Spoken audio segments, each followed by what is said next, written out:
네, 안녕하세요. 이제 서버 개발자가 되는 법 네 번째 강의를 시작할 건데요. 이제 이번 시간에는 지난 시간에 저희가 로그인 API를 만들었고, 그 로그인 API랑 연결돼서 보통 로그인 API를 만들 때 그 로그인이 성공했다, 실패했다만 내려주는 게 아니라 사용자의 정보도 같이 내려주거든요. 예를 들면은 우리가 인스타그램이나 페이스북에 로그인 하면은 담벼락 정보 같은 게 자기 프사나 담벼락 정보 같은 게 떠야 되잖아요. 그래서 그걸 보통 로그인 할 때 그 응답으로 내려주거든요. 그래야지 이제 로그인 하자마자 바로 화면이 그려지기 때문에 따로 만드는 것보다 어차피 로그인을 무조건 처음에 태워야 되니까 로그인의 응답으로 보통은 줘요. 그래서 생각보다 로그인의 응답이 많다는 걸 아셔야 되는데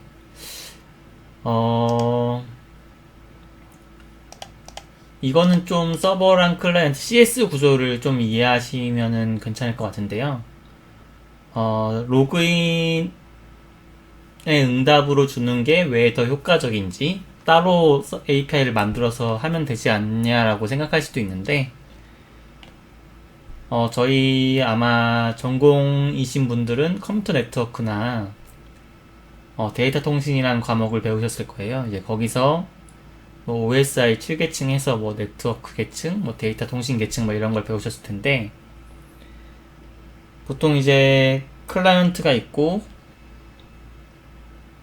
서버가 있다고 치면은 통신을 왔다 갔다 주고 받을 거잖아요. 통신을 왔다 갔다 주고 받을 건데 예를 들어서 처음에 로그인을 보냈어요. 로그인 요청을 보내고 나서 이제 로그인 응답을 받을 거예요. 응답. 그리고 나서 만약에 개인정보, 사용자 정보를 요청하는 API를 따로 만들었을 경우 유저 인포라고 해보죠. 유저 인포라는 거를 다시 호출을 해서 사용자 정보를 막 가져와요. 그러면 유저 인포의 API에 대한 응답을 주겠죠. 또 자, 이렇게 두 번 호출하면은 딱 봐도 뭔가 비효율적으로 보이지 않나요? 안 그런가? 그래서 만약에 로그인해서 만약에 응답을 준다면은 클라이언트가 있고 서버가 있다 치면은 처음에 로그인을 보냈을 때 사용자 정보까지 주는 거죠. 정보. 그러니까 이 두 번 호출하는 거를 한 번으로 바꾼 거예요. 결국에는. 근데 이럴 때 어떤 장점이 있냐 이렇게 이론적으로 생각해 보면은 이제 클라이언트에서 서버로 데이터 네트워크 계층을 호출할 때 이제 계층별로 프로토콜 헤더라는 게 덮어 쓰여져요. 예를 들면은 우리가 보내는 원래 데이터가 이만큼이다. 근데 이걸 만약에 TCP를 프로토콜을 사용해서 보낼 거다 그러면은 앞에 TCP 헤더가 붙어요. TCP 헤더. TCP 헤더. 이게 여러분 만약에 데이터 통신이나 컴퓨터 네트워크를 들으신 분이라면은 이렇게 생겨가지고 여기 IP 어드레스 들어가고 여기 랭스 들어가고 IP 어드레스 8바이트인가? 아니 16바이트 들어가고 랭스 4바이트 들어가고 이렇게 몇 바이트 해가지고 총 헤더가 40바이트다 이런 거를 전공 시간에 아마 배웠을 거예요. 만약 전공 안 배우신 분들은 헤더라는 게 앞에 붙어요. 그러니까 목적지 주소. 우리가 만약에 클라이언트에서 서버로 보낸다면은 서버의 IP 주소를 알아야지 그걸로 보낼 거잖아요. 근데 그런 정보들이 여기 헤더에 담겨 있어요. 그래서 이 헤더를 무조건 데이터 앞에 붙여서 보내거든요. 그렇다는 거는 우리가 이 로그인 TR을 보낼 때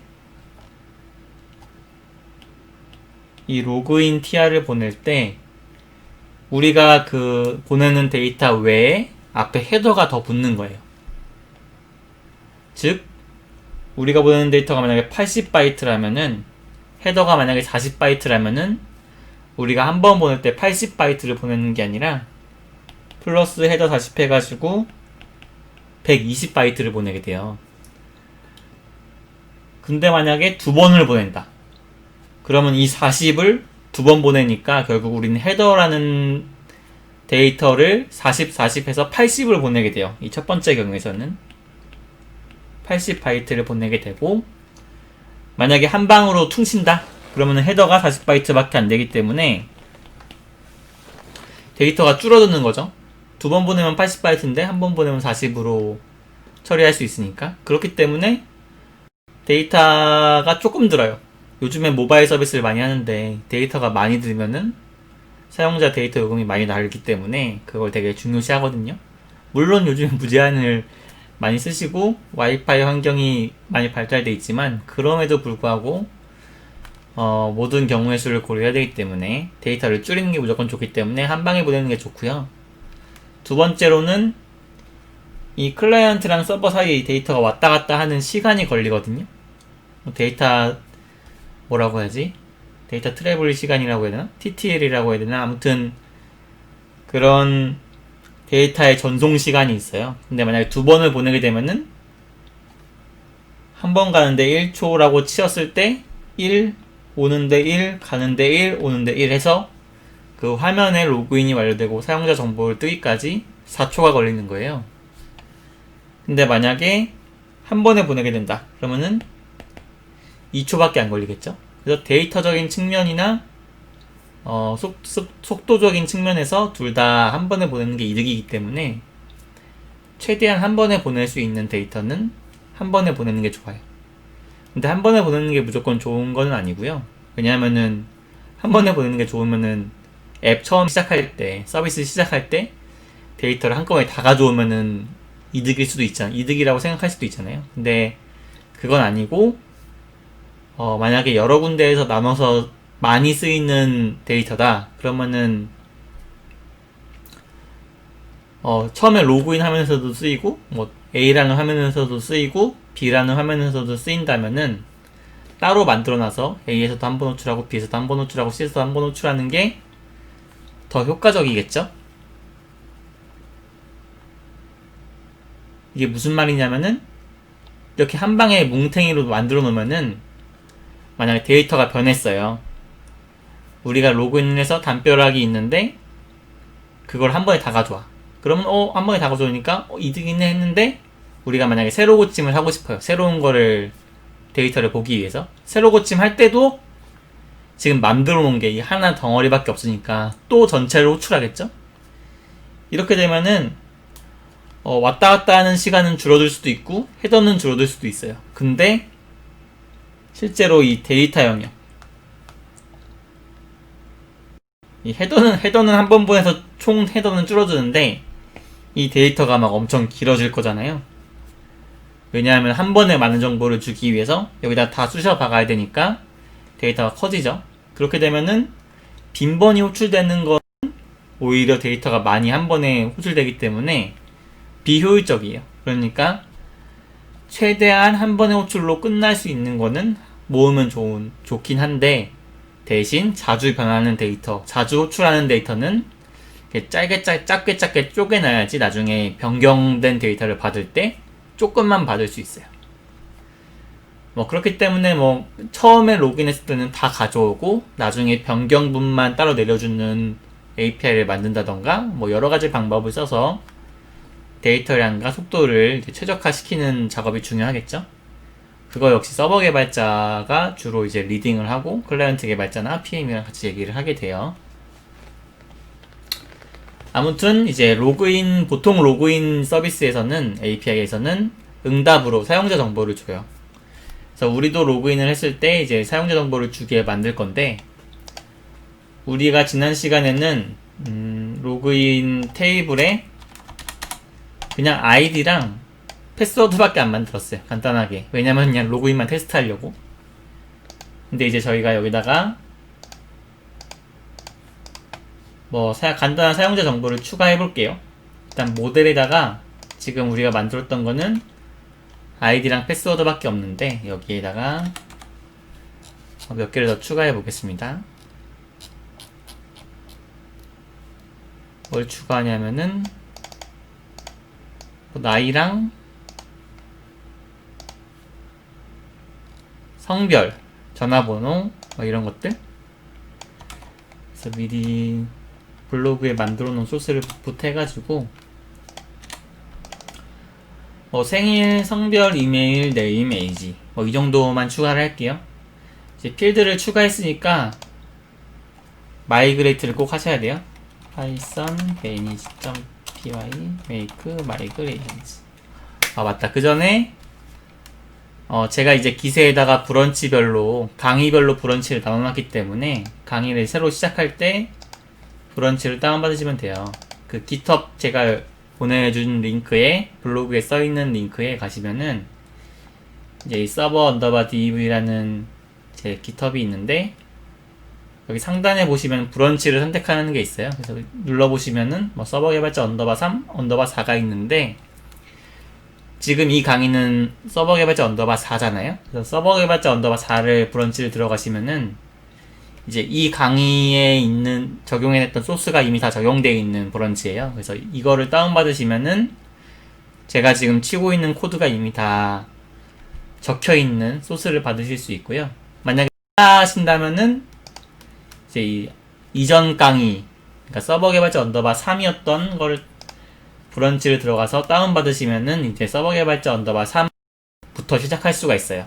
지금은 이 서버 개발자 언더바 3 브랜치는 제가 지금 쓰고 있는 코드가 적용이 안 된 거기 때문에 따라 하시면서 할 수가 있습니다. 그래서 이 모델을 추가한 다음에 make migrations 하고 디폴트 버스데이에 디폴트가 없다. 추가를 안 했네. 디폴트는 아니지. 디폴트가 아니라 널이 가능하다고 바꿀게요.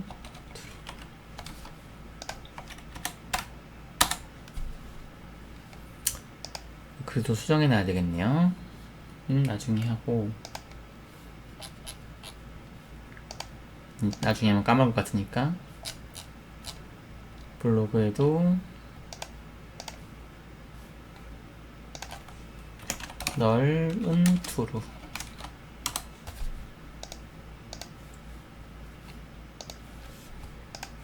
자, 마이그레이션이 됐고 마이그레이션 파일을 생성했고 마이그레이트를 해줘야지 이제 실제적으로 폴더가 생성이 됩니다. 폴더가 아니라 컬럼이 생성이 됩니다.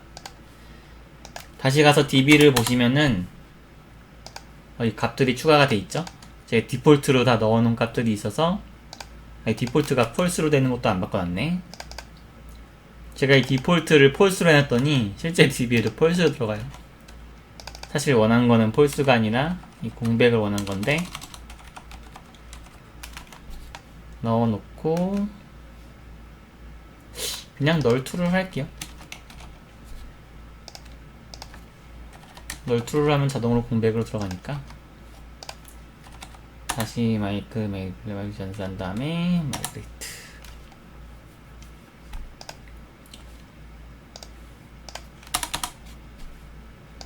그리고 이건 널. 자, 이제 컬럼이 생성이 됐고 이제 API 단에서 이제 가입을 할 때랑 로그인 할 때 이런 사용자 정보를 내려주도록 제가 수정을 해볼게요. 이제 API는 이 view.py에 있는데 일단 저희가 로그인이랑 회원가입이 있어요. 가장 먼저 회원가입을 먼저 해야 되겠죠? 회원가입을 하기 위해서 처음에 회원가입할 때는 아이디랑 패스워드만 올리면 됐는데 이제 5가지 추가한 정보도 같이 올려주게 바꿔야 돼요. 그래서 올리는 값 birthday, 젠더, 이메일, 네임, 에이지 를 이제 클라이언트에서 올리면은 뭐 아이디 중복일 때는 똑같고 크리에이트를 할 때 birthday는 birthday, 젠더는 젠더, 이메일은 이메일, 네임은 네임,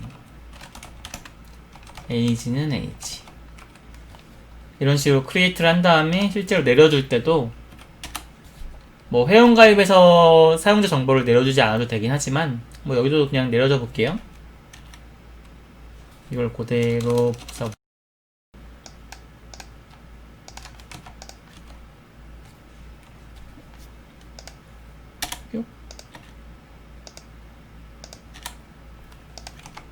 네, 됐습니다. 이제 회원가입을 할 때 5가지 추가 정보를 올리게 해놨고 생성할 때도 5가지 추가 정보를 입력해서 생성하게 바꿨습니다. 그리고 로그인 할 때도 지금은 그냥 로그인 성공했다라는 메시지만 줘요. 근데 사용자의 정보도 같이 주고 싶어. 그러면은 로그인 성공했을 때만 주면 되겠죠? 성공했을 때 뭐 이런 값들을 같이 주게 해요.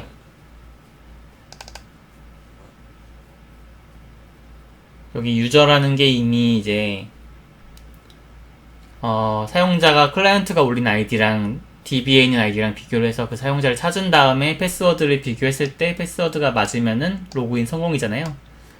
그렇기 때문에 그 해당 사용자의 정보를 내려주려면은 이 유저 객체를 사용해서 그대로 내려주면 됩니다. 자, 실행을 시켜볼게요.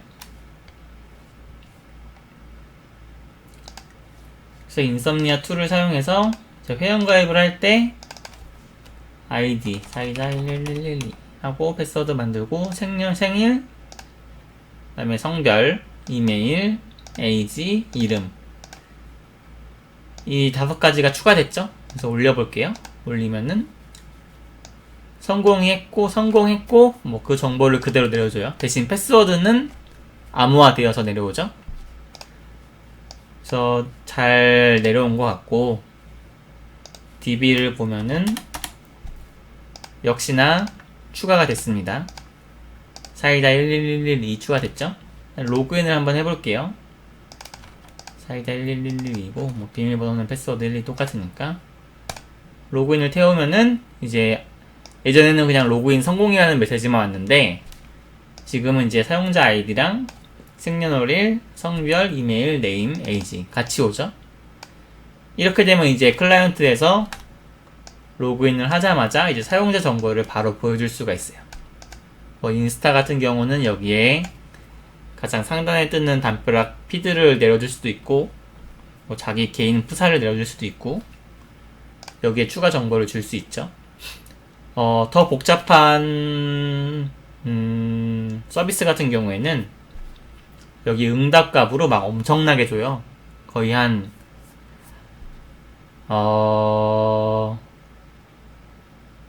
수많은 데이터라고 해야 되나? 제가 그 금융사에 있었을 때는 이 로그인 서비 API가 그 회사에 있는 어떤 API보다 엄청 길었어요. 한 1000줄, 2000줄 됐어요. 왜냐면 로그인을 할 때 로그인 아이디 비밀번호 체크하고 공인인증 체크하고 뭐 최근 로그인한 거 체크하고 뭐 IP 주소 체크하고 뭐 다른 동시에 로그인한 거 없나 체크하고 뭐 이것저것 체크하다 보니까 소스가 막 1000줄이야. 그리고 나서 그거에 대한 결과로 막 공인인증서 정보나 뭐 공개키 뭐 최근 접속한 정보 뭐 관심된 데이터 뭐 등록된 거 막 이거 다 내려주다 보니까 로그인이 제일 무거웠고 제일 컸어요. 아마 어떤 사이트 어떤 회사를 가져도 로그인이 가장 중요하기 때문에 로그인이 아마 어마어마할 건데 그 말은 즉 로그인만 어느 정도 파악이 되면은 그 어떤 특정 서비스 운영하고 있는 서비스에 대해서 이해가 빨리 갈 수가 있어요. 하지만 저희는 지금 뭐 보안 그런 거 없고 세션 관리 그런 거 없기 때문에 단순히 그냥 사용자 정보만 내려주는 걸로 마무리를 했습니다. 이제 근데 여러 가지 데이터를 받고 내려주다 보니까 새로운 데이터가 추가될 때마다 이렇게 데이터 받는 부분을 제가 한 줄 한 줄씩 추가하잖아요. 근데 사실 이게 생각보다 번거로운 작업일 수가 있어요. 왜냐하면은 저희가 이제 사용자 테이블에 이 5가지 필드를 추가했잖아요. 그러면 이제 이 사용자 테이블을 사용하는 API들은 이 5가지가 추가됐기 때문에 그걸 다 소스에 추가를 해야 돼요. 여기처럼 5가지를 추가한 것처럼 추가를 해야 되는데, 만약에 100군데가 쓰였다. API가 우리 회사에서 1000개가 쓰는데 사용자 테이블을 참조하는 게 100개야. 그럼 100개에다가 다 이걸 써줘야 되잖아요? 100줄을. 5줄씩 100개를 다 고쳐야 되기 때문에 엄청나게 많은 양이 있단 말이에요. 근데 그렇고, 만약에 새로운 API를 만들어야 되는데 이 특정 모델의 이 필드가 100개야. 그러면은 클라이언트에서 100개를 올려야 되겠죠? 그러면은 서버에서도 이 100개를 받는 걸 하나씩 써줘야 돼. 그럼 상당히 비효율적이잖아요? 그래서 이제 장고 레스트 프레임워크에서는 이제 시리얼라이즈라는 걸 제공을 해요. 시리얼라이저가 뭐냐면은 클라이언트에서 어떤 데이터가 넘어왔을 때 이제 클라이언트에서 어떤 데이터를 넘기겠죠? 일단 여기서는 JSON 형태로 넘길 거예요, 아마. JSON 형태로 만약에 이제 REST를 통해서 넘기게 되면은 서버에서는 이 JSON을 파싱해가지고 우리가 만든 모델로 바꿔줄 거예요. 하나하나 매핑해가지고 값을 A는 A에 넣고 B는 B에다 넣고 해가지고 하나하나 매핑해가지고 넣어준단 말이죠. 그게 바로 이 코드예요. 이렇게 하나씩 넣어서 크리에이트를 하겠죠.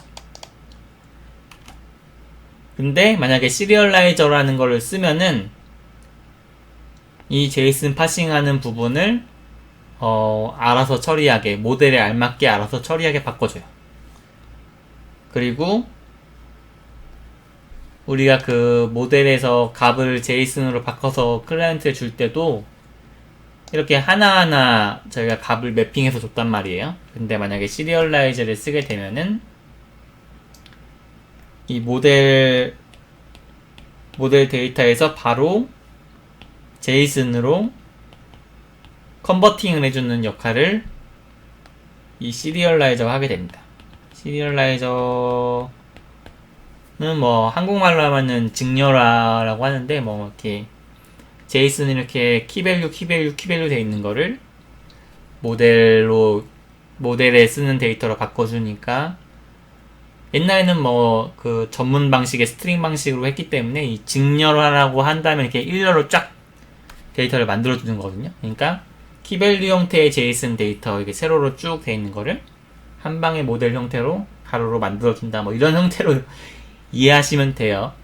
이게 뭐 정확한 개념인지는 모르겠는데 저는 그렇게 알고 있고요. 뭐 더 궁금하신 분은 찾아보는 게 더 좋을 것 같아요. 그래서 직렬화를 하게 되면은 이제 키밸류 돼 있는 거를 모델에 다 넣어준다.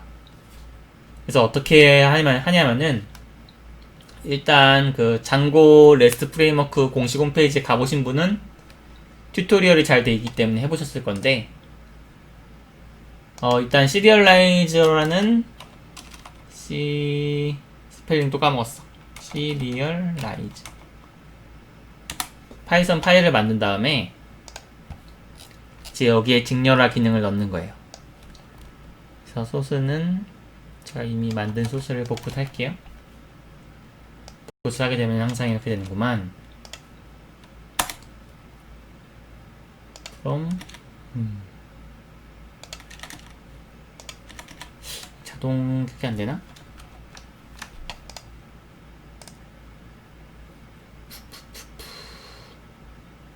단축키를 알았는데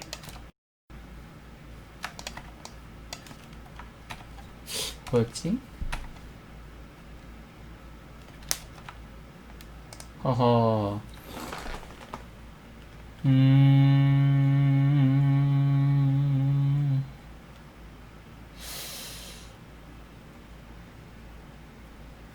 어딨죠? 인라인? 이거 맨날 알았는데 계속 까먹어. 컨버트 인텐트? 아니야. 인텐트 셀렉션? 아니야.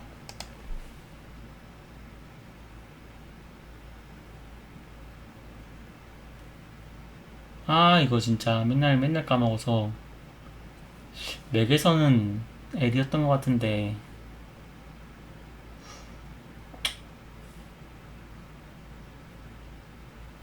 아니 뭐 그냥 바로 그냥 하겠습니다. 그냥 이게 찾기 귀찮으니까. 아니야, 찾아야 되겠어. 파이참 자동 정렬. 컨트롤 알트 시프트 L. 컨트롤 알트 시프트 L. 컨트롤 시프트 L. 어이? 오호. 컨트롤 알트 시프트 L. 근데 잘 안 되는 것도 있네요.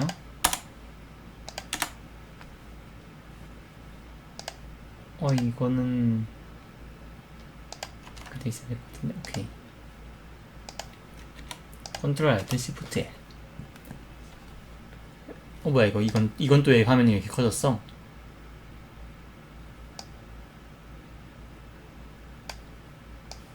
언제부터 커진 거지? 락을 걸어놓고. 자, 이제 줄이 딱 됐으니까 시리얼라이저를 만들었는데요. 그 시리얼라이저는 아마 모델별로 하나씩 있을 거예요. 왜냐면은 그 제이슨을 받았을 때 우리가 결국 원하는 거는 특정 모델 안에 넣는 거니까요. 로그인 유저라는 모델의 시리얼라이저를 만들었고, 레스트 프레임워크에서 제공하는 시리얼라이저를 상속받아서 만들었어요. 그래서 여기 create라는 부분이 있는데, 이거는 시리얼라이저를 이용해서 모델을 만들 때 어떤 식의 뭐 로직이 들어갈지를 넣는 부분이에요. 실제로 create 하는 거는 여기 부분이고, 뭐 함수 쓰는 건 똑같죠. 원래는 뷰에서 오브젝트.create 한 다음에 값을 다 넣어줬는데, 시리얼라이저에서는 모델.object.create 한 다음에 이 넘어온 데이터, 직렬화된 데이터를 그냥 한 번에 넣었죠. 그렇게 되고, 여기서 뭐 메타 파일 있고 필드가 있는데, 이 시리얼라이저가 어떤 필드를 사용하겠다. 그래서 모델의 전체 필드를 사용하지 않아도 돼요. 그렇기 때문에 한 모델당 시리얼라이저가 여러 개가 될 수도 있고요. 저는 그냥 웬만한 전체 다 컬럼을 다 사용했고, 이 패스워드 같은 경우는 쓰기 전용으로 했고, 그리고 이 패스워드가 필요가 없는데 이거 지울게요. 그 블로그에서도 지울게요. 요거에 아마 공식 홈페이지에 있는 거를 그대로 제가 복붙하다 보니까 들어가 버렸네요. 패스워드도 지우고. 자, 아무튼 이렇게 시리얼라이저를 만들고, 더 자세한 설명은 공식 홈페이지 공홈 문서를 보시면 됩니다. 그리고 이제 여기 뷰에 있는 소스도 바꿔야 되는데,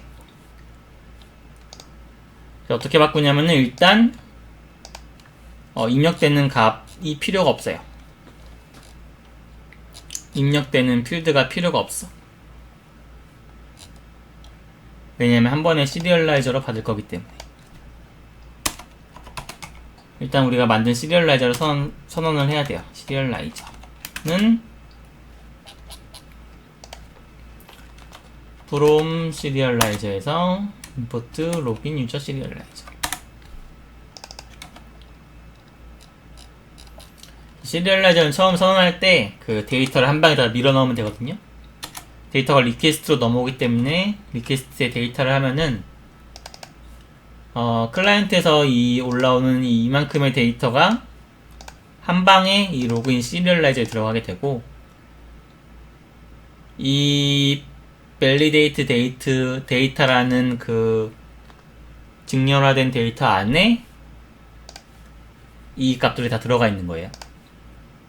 데이터를 다 밀어넣으면 되고, 이 데이터를 쓸 때는 이 시리얼라이저 점 데이터 한 다음에 이제 여기서 뭐 유저 아이디 이렇게 쓰시면은 데이터를 꺼내 쓸 수가 있어요.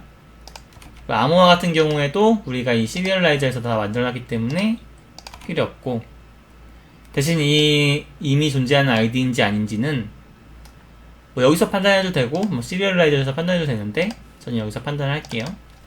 유저 아이디 대신에 serializer.data user id 이렇게 해주시면 되고, 아래도 똑같이.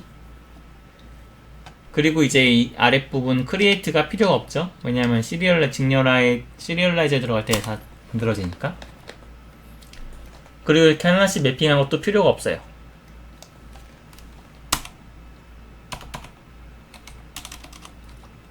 왜냐하면은 유저라는 게 serializer.create 한 다음에 request 데이터 이렇게 하면은 이제 이 시리얼라이저의 create가 실행이 됩니다. 이게 실행이 돼서 새로 사용자를 만들고 새로 만든 유저를 띡 뱉어줘요.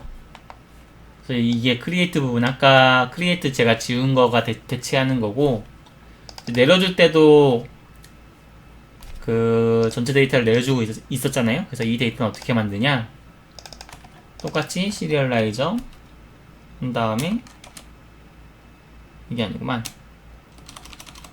로그인 유저 시리얼라이저 그 다음에 유저. 이 유저라는 거는 방금 만든 거죠. 점 데이터를 하게 되면은 이제 전체 데이터가 나가요. 아까 코드가 엄청 길었는데 되게 간단해졌죠. 시리얼라이저를 사용함으로써. 근데 응답도 똑같은지 한번 봐볼게요. 사이다 111로 사이다로 만들어 볼게요. 하면은 똑같죠? 똑같이 응답이 전체 모델이 오죠. 여기에 사전 형태로 하나하나 랩핑해주지 않았는데도 불구하고 바로 나옵니다. 어떻게 바뀌었는지 한번 기술 통해서 봐볼까요? 쇼 히스토리. 아하, 완전 옛날 거는 안 나오네. 제일 잡으면 나오려나? 커밋을 안 해서 안 나오는구나. 원래는 아무튼 엄청 여기 또한 필드 수만큼 줄이 됐는데 한 줄로 됐고, 이 뒤에 부분도 짧아졌어요.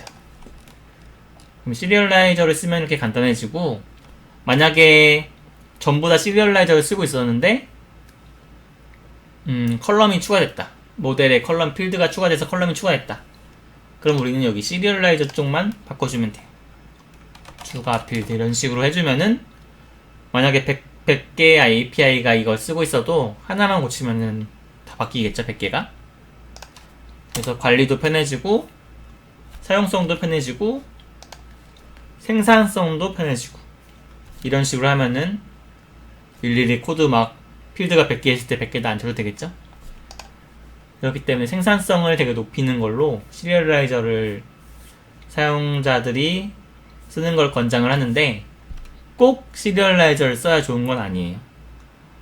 이렇게 그냥 모델에 다 데이터를 다 넣거나 다 조회해서 빼는 거는 시리얼라이저 써도 좋은데, 예를 들어서 뭐 하나만 조회하거나 하나를 넣는데 여러 가지 막 다른 테이블 참조해가지고 넣거나 복잡한 로직이 들어가는 거는 그냥 뷰에서 시리얼라이저 안 쓰고 값 받아가지고 막 복잡하게 처리하면은 그게 더 편할 수도 있어요.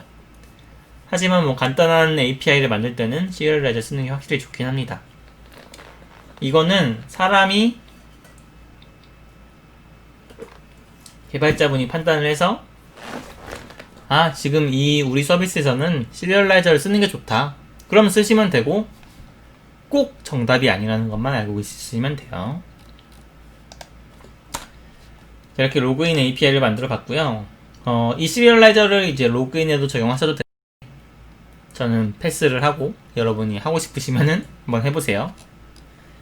이제 그리고 로그인을 마무리를 하고, 이제 다른 API들을 만들 때 어떤 방식으로 만드는지를 이제 설명을 할 텐데, 일단 제가 생각할 때 뭐라도 만들면서, 무슨 서비스라도 만들면서 설명을 하는 게 편하기 때문에 뭐 투두 리스트를 관리하는 앱을 만들어 보려고 해요. 앱이라고 하기에는 스마트 앱이 아니라 웹페이지에서 만들 건데, 뭐 투두 리스트 관리하는 거 간단하겠죠?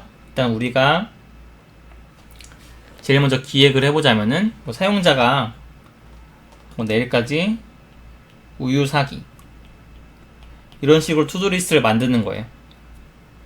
내일까지 하고 막 여러 개 만들 수 있겠죠? 다이소 가기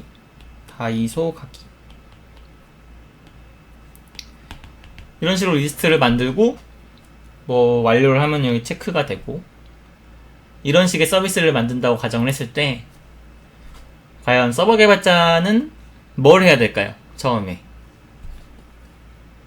이런 투두리스트를 만든다고 했을 때 뭐 가장 먼저 기획을 같이 참여를 하겠죠. 이런 식으로 뭐 어떤 식으로 리스트를 만들 건지 뭐 우리가 어떤 식으로 투두리스트 앱을 만들 건지 기획을 하고 이제 서버 개발자는 이 데이터를 어떻게 어디에다가 저장할지를 이제 고민을 해야 돼요. 이제 보통 DB를 쓰는 게 거의 표준이기 때문에 DB를 쓴다고 하지만 데이터 저장하는 방법이 여러 가지거든요. 그러니까 파일로 저장할 수도 있고요.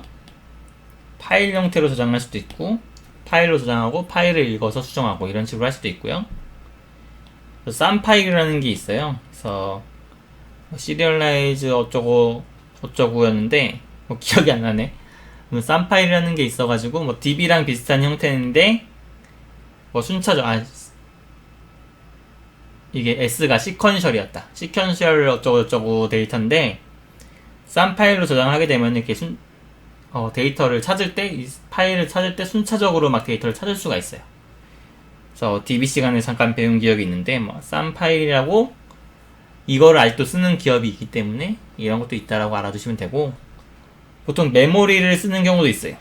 우리가 파일로 하면은 디스크 형태 저장되는데, 메모리 위에 데이터를 올리게 되면은 엄청 빠르겠죠? 왜냐면 디스크는 우리 하드디스크 막 이 뺑뺑이 도는 거 이게 막 물리적으로 막 돌아가지고 헤더 포인트를 찾아가지고 데이터를 찾는데 메모리의 경우 반도체에 따다닥 전기적인 신호에 의해서 데이터를 주고받기 때문에 속도가 굉장히 빠릅니다. 물론 SSD가 나와서 디스크도 약간 빨라졌지만 그래도 메모리보다는 느려요. 그래서 메모리에 올릴 수도 있고 뭐 DB에 올릴 수도 있고 그리고 DB에 올린다고 쳤을 때 뭐 마이리아 DB를 쓸까? 포스트그레를 쓸까? MySQL을 쓸까? 오라클을 쓸까? 막 이런 것들을 정해야 돼요. 근데 이런 것들을 뭐 초반에 운영하고 있는 게 만약에 있다. 운영하는 서비스가 있는 회사에 들어가서 한다. 그러면은 이게 아마 다 정해져 있을 거예요. 그래서 그냥 테이블만 추가하면 돼. 근데 만약에 새로 만들어야 된다? 그러면 이런 것들 다 고민을 해야 됩니다. 저 같은 경우도 이제 회사에서 프로젝트를 하고 있는데 지금 2달째 뭘로 만들지 고민만 하고 있어요. 2달째 하고 있는 게 맨날 사람들 모여가지고 우리 이번에 프로젝트를 할 건데 DB는 뭘 써야 되냐? 데이터는 DB에 써야 되냐? 메모리에 올려야 되냐? 이런 거를 계속 회의를 하고 있어요. 왜냐하면은 처음 만들 때 이런 걸 정해야지 프로젝트가 빠바바박 실행되기 때문에. 그리고 데이터의 특성마다 이게 다르거든요. 만약에 속도가 엄청 중요해. 속도가 엄청 중요하면은 메모리 위에 올리는 게 효과적이겠죠? 디스크에 올리면은 막 속도가 느려가지고 사용자가 불편할 수도 있어요. 그래서 속도가 중요한 건 뭐 메모리에 올린다든지 아니면은 뭐 보관 기간이 길고 데이터가 커. 그럼 메모리에는 약간 비효율적일 수도 있어요. 왜냐면 메모리가 되게 비싸고 메모리는 용량이 그렇게 크지 보통은 디스크에 비해서 크지 않기 때문에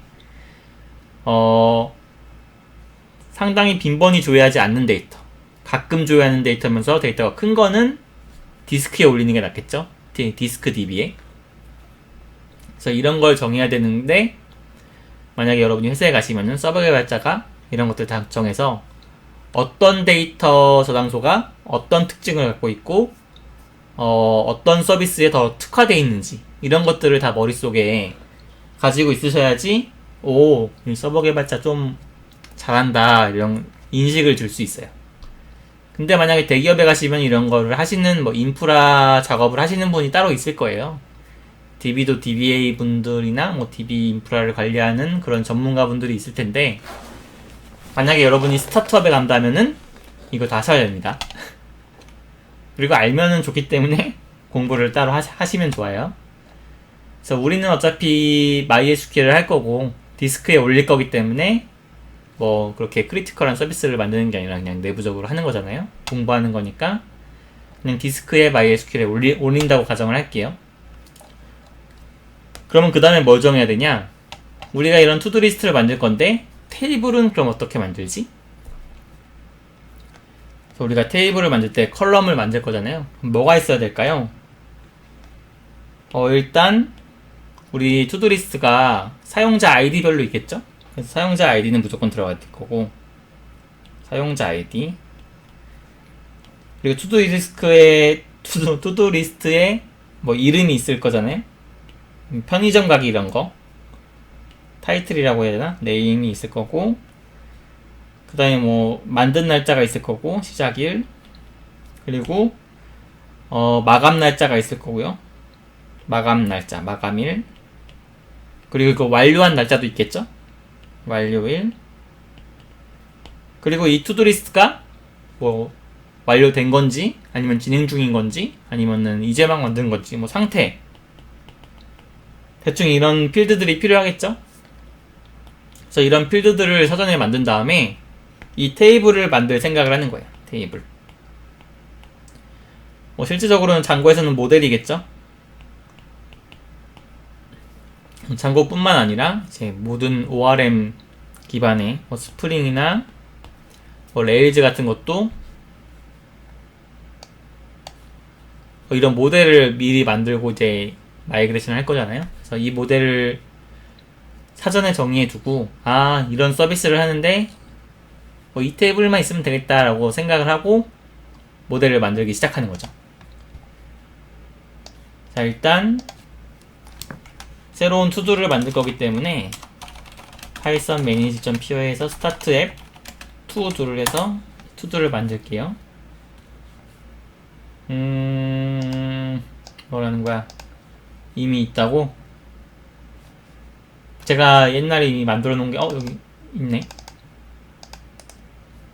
투두 왜 있지? 지워. 이게 브랜치를 했는데 투두가 껴서 들어왔네요. 그래서 투두 만약 여러분도 있으시면은 지우세요. 다시 투두를 만들고 그러면 여기 소스가 생기겠죠? 그래서 모델에다가 아까 우리가 정의한 뭐 사용자 아이디랑 뭐 이것저것을 만들어요. DB 이름도 정해야 돼요. DB 이름은 저는 태스크라고 할게요. 컨트롤 알트 시프트 뭐였지? F? H? L? L 하고 이게 똑똑하지가 못하네.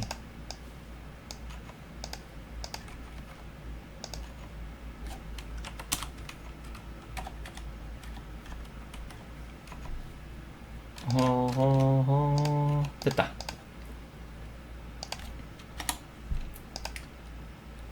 태스크라는 모델을 만들었습니다. 타임존이 없네. 임포트 타임존. 타임존. 임포트 타임존이 아닌데. from 장고 it 타임존. 이게 보시면 사용자 아이디 있고 이름, 시작일, 마감 날짜, 완료 날짜, 상태. 이 상태 값도 아까 우리가 뭐 새로 만들었다, 완료됐다 뭐 이런 걸 말했잖아요. 근데 그거를 스트링으로 저장할 건지 아니면 저는 그냥 인트로 저장했거든요. 인트로 저장하고 그 view.py ap단에서 0이면은 아직 미완료, 1이면 완료 이런 식으로 구분할 수가 있어요. 그래서 DB에는 문자로 저는 잘 안 넣는 편인데 왜냐하면은 where절 조건을 걸 때 문자로 필드를 만들 경우에는 문자 대 문자로 이렇게 비교를 한단 말이에요. 그럼 생각보다 느리거든요. 생각해보세요. int 대 int 4바이트 4바이트 숫자 비교하는 거가 더 빠를까요? 아니면 20바이트 20바이트인 텍스트를 비교하는 게 빠를까요? 당연히 int가 빠르겠죠. 그래서 컬럼이 작으면 작을수록 이 where절에서 비교를 할 때 더 성능이 좋기 때문에 저는 웬만하면은 이제 DB에는 int로 저장을 하고 그거를 상수 값으로 이제 프로그램 단에서 조절을 하는 거를 선호하거든요. 근데 요즘에 DB 성능이 워낙 좋기 때문에 또 텍스트로 하시는 분도 있어요. 이제 그런 것들 다 설계를 해야 되고, 이런 것들은 주로 이제 DB를 전문적으로 하시는 분들한테 조언을 구해서 DB를 만들죠. 자, 이렇게 태스크를 만든 다음에 이제 여러분 투두라는 앱을 새로 만들었잖아요. 이때 그냥 바로 마이그레이션을 하면 안 될 거예요. 왜냐면은 이 지금 장고가 새로운 앱을 인식을 못하기 때문에 이 인스톨드 앱에다가 투두를 넣어주시면 됩니다. 투두를 넣으신 다음에 python main.py make migrate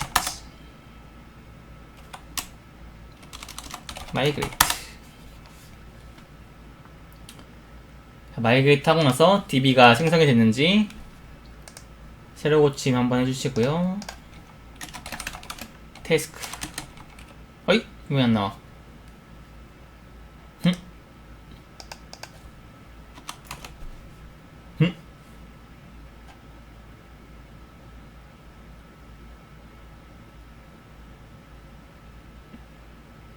응? 이상하네요. 왜 만들었을까? 투두. 허허. 이게 아마 제가 이전에 마이그레이션 한 정보들이 남아있어가지고 그런가 본데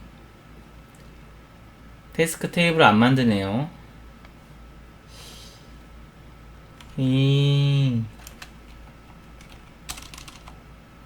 태스크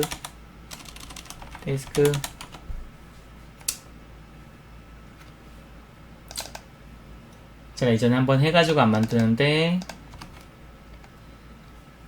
어떻게 하면 될까? 마이그레이트 초기화 리셋인가? 리셋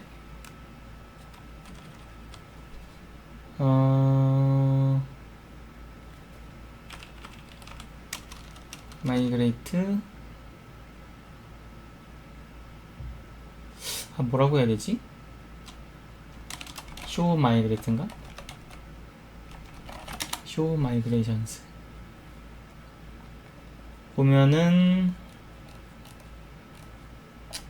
투두가 안 돼 있는데? 투두 돼 있네. 이니셜 클리어다. 마이그레이트 클리어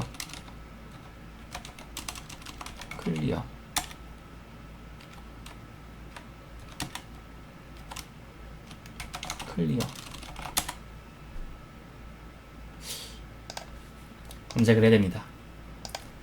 디장고 디장고 마이그레이트 초기화 제가 이미 검색을 해왔네요. How to reset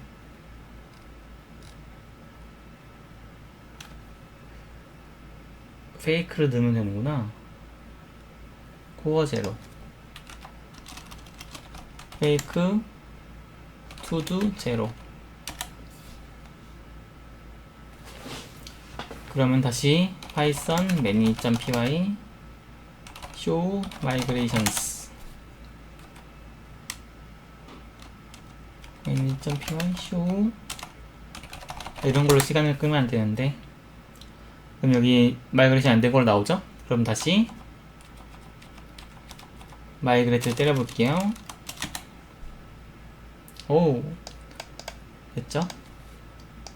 그러면 새로 고침을 하면은 태스크가 생겼을 거예요. 네, 컬럼이 생겼습니다. 이제 투두를 만드는 거랑 조회하는 거를 만들게요. 이미 이거는 빠른 진행을 위해 만들어진 걸 쓰겠습니다. 그리고 붙여넣기를 하고 오케이. 아니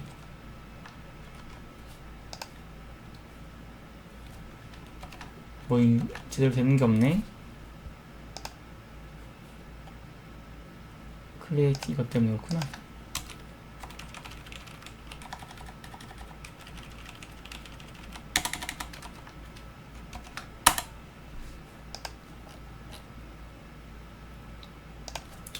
겁나 엉망진창이네요 이거.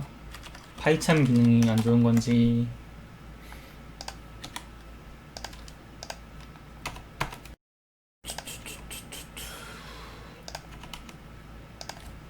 하지만 이러면서 소스를 한 번 더 볼 수 있다는 거 긍정적으로 생각합시다.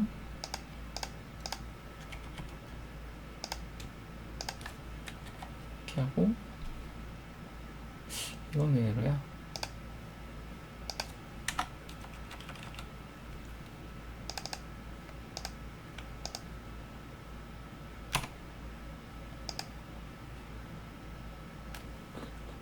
섀도우 네임 태스크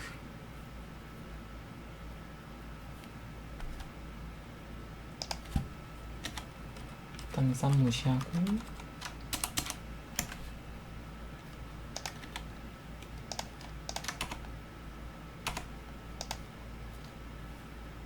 이것만 하면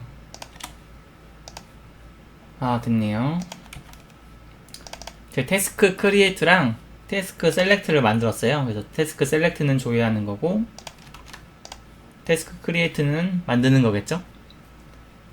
근데 이제 이 변수 이름 정하는 것도 변수 이름이나 API 이름 정하는 것도 옛날에는 이제 동사를 앞에다 썼거든요. 예를 들면은 태스크를 만드는 거면은 create 태스크, 뭐 select 태스크 이렇게 했는데 지금은 이제 좀 바꿨어요. 명사를 앞에 두는 걸로 모델 이름을 앞에 두는 걸로. 왜 그러냐면은 나중에 API 리스트를 쫙 정리를 하잖아요. 그래서 만약에 옛날처럼 create task, select task 이런 식으로 있다면은 알파벳 순으로 정렬을 하잖아요. 그러면 create로 하는 게 다 앞으로 와. 뭐 create name, create 뭐시기, create 뭐시기 해가지고 알파벳 순서로 하면은 C가 제일 앞이잖아요. 그러니까 C가 제일 만약 앞에 와서 create만 보여요. 위에 아래는 select만 보이고. 근데 모델을 앞에 두면 좋은 점이 뭐냐, 태스크가 앞에 있으니까 태스크 크리에이트, 태스크 셀렉트, 태스크 뭐 델렉트 뭐 이런 식으로 모델별로 이 함수들이 뭉쳐요. 그래서 만약에 나중에 문서화를 할 때 더 보기 좋겠죠. 왜냐면은 이 함수를 찾아갈 때 태스크에 관한 함수가 모여 있으니까 찾아가기 더 쉬울 거 아니에요, 문서화를 할 때. 그래서 최근에는 그냥 명사를 앞에 두고 동사를 뒤에 쓰는 방식으로 저는 쓰고 있어요. 근데 뭐 여러분들 마음이고요, 이거는. 그리고 여러분들이 만약에 어디 가시든 거기에 룰이 있기 때문에 그걸 따르시면 됩니다. 일단 이렇게 만들었고,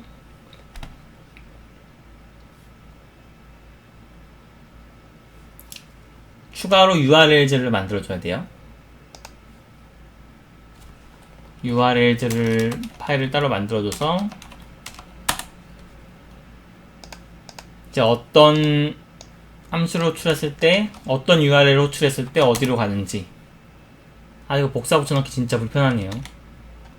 왜 그런지 모르겠네. 이거 수정 단계에서 하면 더 편하려나? 아, 저도 이거 불편한데 다른 사람들이 이거 복사 붙여넣기 너무 불편하겠는데? 왜 한 줄로 되지?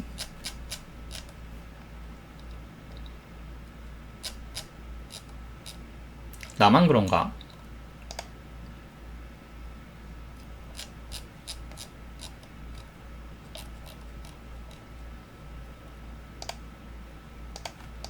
코드에서 복사를 하면은 여기 코드에서 복사를 하면 잘 되네. URL즈를 만들었고, 이제 create로 호출하면은 태스크 create, select 하면 태스크 select. 그리고 이제 todo라는 앱의 URL즈만 뿐만 아니라 전체 앱의 URL즈에도 추가를 해줘야 됩니다. todo라고 들어올 경우 todo의 URL을 호출한다. 자, 이런 식으로 하면은 이제 태스크 크리에이트를 하는 거예요. 크리에이트를 할 때 우리는 사용자 아이디랑 이름이랑 완료 날짜만 올리면 됩니다. 왜냐하면은 시작 날짜는 자동으로 만들어주게 돼 있어요. 여기 보면은 디폴트가 타임존이고 타임존의 now, 그러니까 오늘이고, 완료 날짜는 처음에 만약에 태스크를 우리가 투두리스크에서 하나 만들 때, 자꾸 투두리스크라고 하네. 투두리스트에서 태스크를 하나 만들 때, 이거를 하나 만들 때 바로 완료되지는 않을 거잖아요. 나중에 만들고 나서 완료할 거지. 그렇기 때문에 피니시 데이트는 굳이 필요가 없겠죠. 그리고 상태 같은 경우도 처음 만들자마자 완료될 리는 없고, 만들 때는 그냥 미완료 상태니까 그냥 넣지 않아도 되겠죠. 클라이언트에서 올리지 않아도 되겠죠. 그래서 사용자 아이디랑 이름이랑 마감일만 올리면은 태스크가 생성이 되게 해놨어요. 실제로 크리에이트를 날려보면은 투두리스트 생성 완료, 보고서 작성, 스타트 데이트, 엔드 데이트. 스타트 데이트는 제가 넣지 않았는데 자동으로 됐죠. DB를 보면은 잘 들어갔습니다. 피니시 데이트는 널이고 상태는 0. 여러 개를 만들어 볼게요. 땅땅땅땅. 여러 개가 만들어졌어요.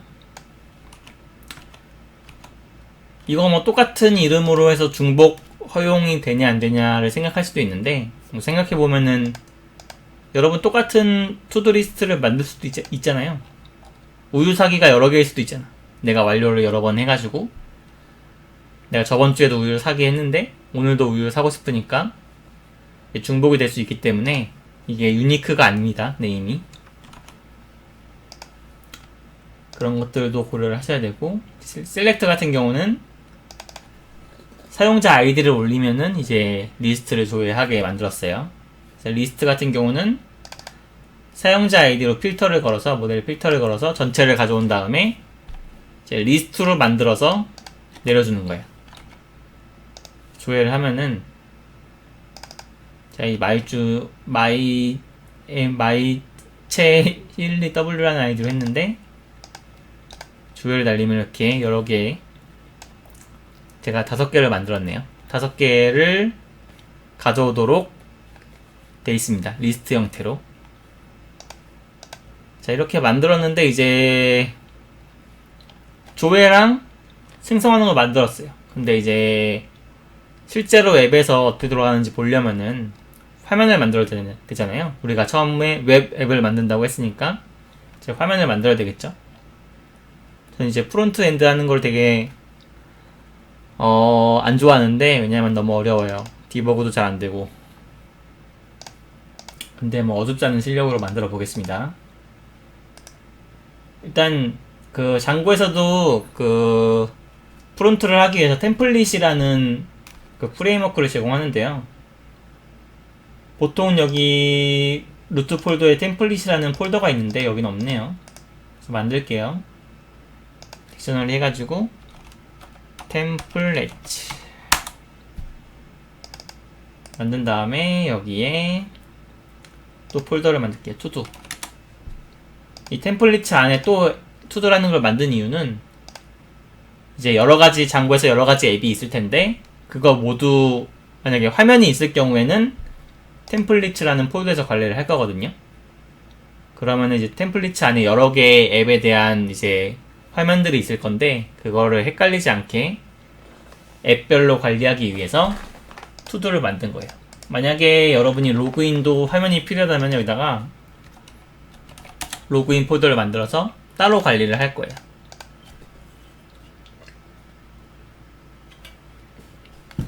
투두 안에다가 HTML 하나 만듭니다. 투두.html. HTML 싫다. 그래서 뭐 제가 뭐 여차여차 해가지고 블로그에는 풀 버전을 만들었어요. 그래서 귀찮으니까 그냥 바로 이걸로 복붙을 하겠습니다. 그래서 이게 뭐냐면은 이 첫 번째 폼이 있는데, 이 폼은 뭔가 서버로 데이터를 넘겨줄 때 만드는 그 HTML이거든요. 그래서 간단하게 이름이랑 우리가 크리에이트 할 때 이름이랑 마감일이랑 사용자 아이디를 올리도록 했잖아요. 그래서 이 추가 버튼을 누르면은 이 세 개의 값이 전달되게 만들었고, 이 아래 이 테이블은 이제 표 형태로 그 전체 리스트를 그 투두리스트를 쫙 보여주게 만들었어요. 포문을 돌아서. 이 장고에서 제공하는 템플릿을 쓰면은 이 HTML 안에서 이 중괄호를 활용해서 파이썬 코드를 쓸 수가 있어요. 그래서 태스크 리스트라는 거를 이 HTML로 장고에서 전달해주면은 이 HTML에서는 포문을 돌아서 이 하나하나 표를 만들어요. 그렇게 만들었고, 이제 실제로 이 HTML을 호출하는 거를 만들 거예요. 그건 당연히 뷰에 있겠죠. 특정 URL을 호출했을 때 그 HTML을 뿌리면 되는데, 그러기 위해서는 우리는 렌더라는 함수가 필요해요. 그래서 디장고에서, 자꾸 디장고라고 하네. 장고에서 쇼커츠라는 게 있는데, 여기서 렌더. 이 렌더라는 게 화면에 뿌리는 거잖아요. 렌더링. 렌더가 있어야 되고, 아이고야?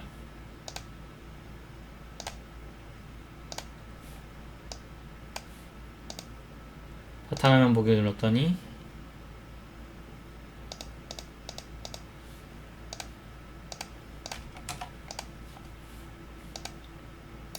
투두라는 함수를 만들게요. 투두라는 새로운 API를 만들어서,